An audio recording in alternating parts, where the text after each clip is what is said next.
तो लिहाजा आपने तो कहते ना दीवार क्या गिरी मेरे कच्चे मकान की, लोगों ने मेरे से मेरे रास्ते बना लिए, वो तो अब रास्ता बना दिया है कि हर जुल्म जबर के अगेंस्ट आपने खामोशी इख्तियार की तो लोग जो है वो बददिल हो चुके हैं, मायूस हो चुके हैं। तो आप क्या समझते हैं कंप्रोमाइज जो इनकी लीडरशिप है, कंप्रोमाइज वाले ऐलानात अडियाला के सामने होते हैं। अच्छा मरवत साहब, एक और सवाल भी है कि सुहेल आफरीदी साहब एक ऐसे मौके पर गए हैं कराची के जब उनके अपने इलाके में ऑपरेशन शुरू हो चुका था, लोगों को नकल मकानी की हिदायत जारी हो गई है, क्या किसी ने वहां भेजा था कि आप वहां चले जाएं, हम यहाँ पे कब तक? ये बात तो मैंने की थी, तो केपी हुकूमत ने कहा था कि ये झूठ बोला है। अच्छा, इनका नाम नहीं, ये बाकायदा खबर है।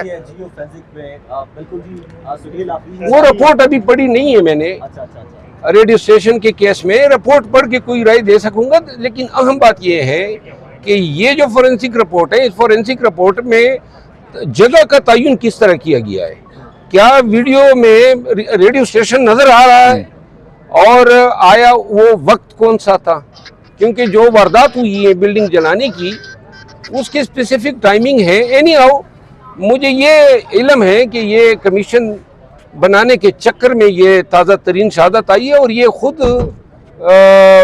केपी के सीएम ने जो है ये कहा था कि हम इसकी इंक्वायरी कराएंगे, तो वो इंक्वायरी जो है बादी नजर में तो ये लग रहा है कि गले पड़ती जा रही है। अच्छा, मतलब आपने 9 मई के बाद लोगों को निकाला था और एक सुहेल अफरीदी ने ये जो शो किया है, दो एक लाहौर का एक कराची का, तो दोनों में आप फर्क क्या देखते हैं? देखिए, मैं जब निकला था तो अकेला था, मैं कुछ भी नहीं था, एक वर्कर था, न मैं सीएम था, न मेरे साथ एमएनएस थे, न मेरे साथ सिंध हुकूमत की इजाज़त थी।